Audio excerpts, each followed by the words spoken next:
It's time we head for the Jeparrot Rainbow Storm Report. And the man who has a background and family connection to Yar Pete is Big Peter Weir. How are you, Weary? Yeah, good, thanks, Wayne. And spend quite a few afternoons up around Yar Pete in the area, with half the farm being up that way. You do, and of course there's a bit of connection with the Southern Mallee Giants. They're having their black tie ball there, which has nothing to do with the Stormers, but I often ask the question of which way do you go? Like, if you're up that way, you're a Fisher or you're a White or whatever, did you go the way of Hopeton? Or if you're, say, down your way a fraction more, maybe Albuquerque, closer to Rainbow, you end up at the Rainbow Footy Club in the good old days. Yeah, there was a bit of a spread once the Yar Pete team folded, but I think Beulah and Hopeton benefited quite well out of the Yar Pete community, as has the Jeparrot Rainbow Football Club. So there's still a good, strong group of Yar Pete people up there in the community, Flowman, and it'll be great to see an event at the Yar Pete Community Hall. Oh, fantastic stuff. It is an absolute belter, and there's no one plays up there anymore, but it was a wonderful facility before the club eventually folded from there and games ceased to be played. But let's get to the games that were played in the Horsham district, and it was Eden Hope Apsley taking on the Swifts in a thriller, and the Saints got home 7-12, 54 to 8-3, 51, and that keeps them alive. Yeah, they just hung on in that game. Stall have had a bad habit this year of giving teams big head starts, and they did the same against Eden Hope. But this week they weren't able to claw that deficit back, and Eden Hope had a nice win at home. Narrajua Quanny, they got home 11-11 to Kalki 8-9 over at the Keys, a good win. Yeah, definitely. It's always hard to beat Kalki there, even though they're probably a little bit out of form this year.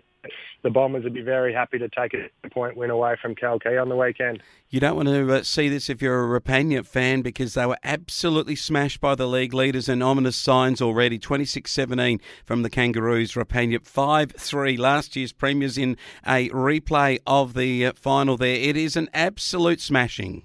Yeah, that's a big statement from the Harrow boys, Flowman, and James Stouty, as always, stood up forward, and Mitch Gleeson obviously did his best against the rampaging Roos midfield, but it wasn't enough, and that's a huge win for the Harrow team. Stouty's 9 led the way. Nadimak took on Pimpanayo, and Clint Burdett is winning the matches to keep him in that top 6, 10-15, 75. Nadimak 9-3, 57. Good on those boys from the Tigers. Yeah, we thought last week this would be a game that Pimpanayo can tick off a game for this season. And, obviously away from home now, they've had a win. And, there'll be some great confidence around the Pimpanayo club at the moment. The Cougars, what's happened to them? They started the season in a blaze of glory. Their recruits looked pretty good. But the Lakers have got their first win, 10-7 to 6-9. Yeah, I think I'm not overly surprised with this upset, Flowman, after playing both those teams recently. I think, both their stronger players probably cut each other out, and then Taylor's Lake just with that home ground advantage. And I see also Deke Roberts, Flowman, who's an ex-league medalist, as a part of the Taylor's Lake Footy Club, must have come back for a one-off and kicked 3 goals to help the Taylor's Lake boys get over the line. Yeah, a bit of a permit situation there from the Horsham D's. A pretty good permit to get, I would have thought, a former medalist in the league.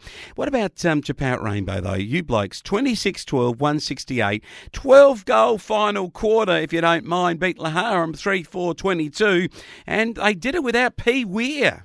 Yeah, it's party time in that last quarter, Flowman, and great for the group. I think all year we've been finishing matches very strongly, so it was great to see him kick 12 goals in that last quarter, and a lot of that play was set up by Sinners out on a wing. He's really found his role there for the club, and Tommy Clark through the midfield's probably been in our best 3 players every week, so a couple of great recruits having an impact for the JR Storm. Yeah, Sinadowski with 4 on the wing, and Batson also kicked 4. Big Clugston Ash kicked the 6, 3 to Javed Anderson, and 2 each to Tom Clark and Will Hutchison, and also Zachary Peach in a good game of football. Over to the Jeparrot Rainbow Storm report and into the 2s, the reserve grade, and we're hoping here that the boys might be able to show up and do some damage. They did. 12-10-82. Laharam 3-16-34. The Storm 2s have sung the song. Yeah, good to get the monkey off the back, Flowman, after that draw a couple of weeks ago. And Jake Parry would have been happy to see a bit more depth around him, and he led the way again, but this time to a victory. It was a good effort. Gilligan with 3, along with Phoenix Oakley. Good young footballer. Liam Preston has played some senior footy, and Alan Roberts both with 2 apiece. And as you mentioned, it was Parry, Oakley, Preston, Halloran and Jamison and Jode Fuller into the better players, into the 17s. And this is the age group that we've been thinking that they might just start to win some good matches. They high scored here on their home deck, 13 goals 2. Normally at this age group you'd say that's a winning score, but the trouble was Laharam kicked 17 goals 5.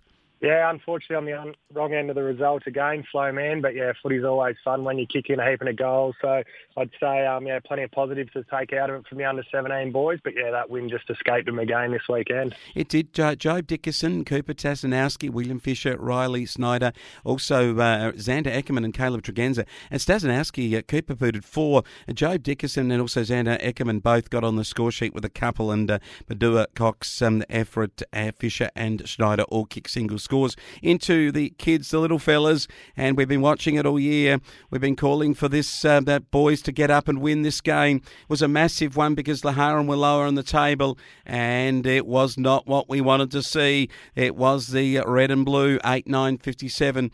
They shocked the Storm, 3-11-29. Scoreboard pressure's a problem. Yeah, it is. A bit of an upset in the under-14 game there, Flowman, but good learning curve for the boys. And Caleb Heinrich was best on ground. He's been in and around the best players all year, and that was his best game for year and showing great improvement as the season goes on. Lenny Weir, Ryder Gould, Baxter Stasnowski, Evan Keller and Clancy Weir in the better players. 3 goals were kicked on the day from Bigham, Fletcher Keller and Lenny Weir. So disappointment for the lads. That is the one that got away, and they might just rue that later in the season, the boys. It was a big loss for them to have. The football is going to be played down for you blokes this week down at Rupp. So let's go through the other senior matches before we head to your games. Pimpernio play Eden Hope Apsley. Tigers play Saints at Pimpernio. This is really match of the round, I think, in a lot of ways. Both sides evenly matched in premiership table positions too. So, but Pimpernio, the one that I think that they've got to win to show that they are the side that they are. Yeah, I think Pimpernel will start favourites in this game, and rightly so. And I think, they might get the upset win at home. And, it would be great for the Pimpernel crowd and supporters to go to all these games a real chance, because they haven't been in that position for a few years. So exciting times for Pimpernel. And exciting times for the boys from the Swifts. They should beat Kalki at North Park. Yeah, it'll be a good game of footy, both quick sides on a quick deck, but I think in a bit of a shootout, the Swifties will be too good. Some lower table contests on this weekend. Canaiva Lior, they've got to show at Cougar Park that they are the side that they started the season. Nadimak will come out there, and near neighbours in the context of the Little Desert. Who's going to win the Little Desert Cup? Yeah, I think one of these teams, whoever loses, probably can't make finals, Flowman. So it's an important game for both clubs. But I think Canaiva showed enough at home against us that they'll be too good for Nadimak. The Harham and Taylors Lakes, it's the bottom 2 sides. It is the clash of the Titans at Cameron Oval under the Grampian stand. I just reckon that we might see Taylors Lake get the points here. They're just starting to show something, albeit they haven't got Teague Roberts.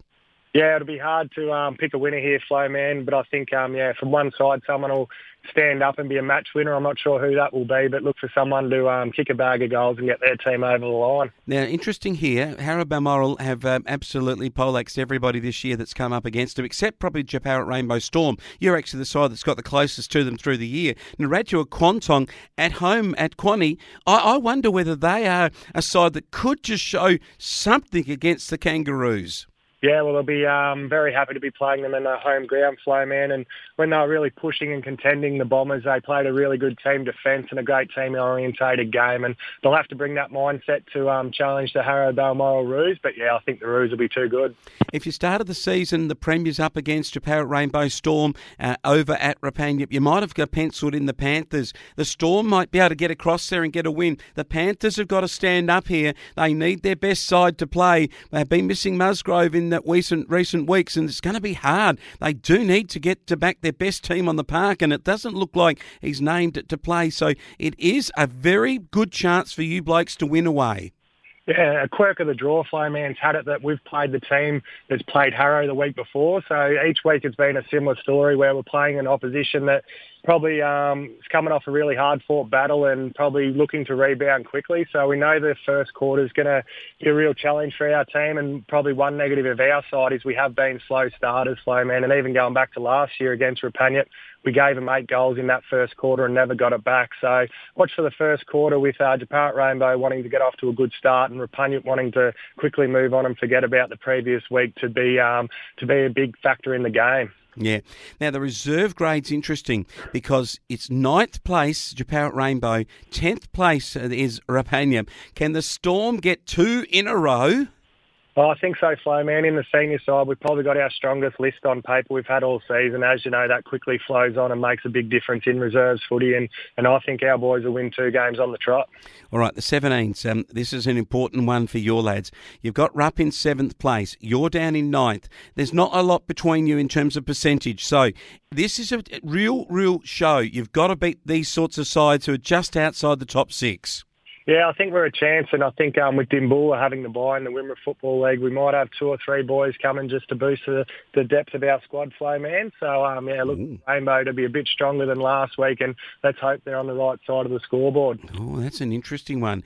Going to be a tough day for the Storm boys in 6th place. They're clinging to it. They've got a range of sides in Harrow and also the Keys and Taylors Lake and the Swifts all pushing for that 6th spot on the ladder. And this week, the under-14 plays over at Rapaniat, who are in 2nd spot. It gets tough to beat the sides like that above you.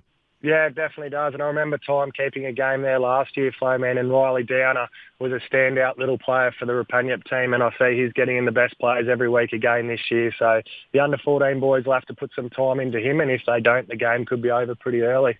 Let's hope it's not. Let's hope they go the distance, and let's hope for a really good weekend of the Storm on the road over at Rapaniat at the Panther Park. And Big Weary, are you playing Weary? When you say your strongest team on the park, were you including Weir in that? Yeah, I've stuck into the team this week, Flowman, after a week off last week, and hopefully do my bit up forward for the team. Yeah, Ash Clugston move over. Big P Weir is on the sheets. All right, mate, we've got things on the go here on the Friday Night Sports Show. We're looking forward to the Storm having some wins on the road and look forward to chatting to you in a couple of weeks' time. No worries. Thank you, Wayne.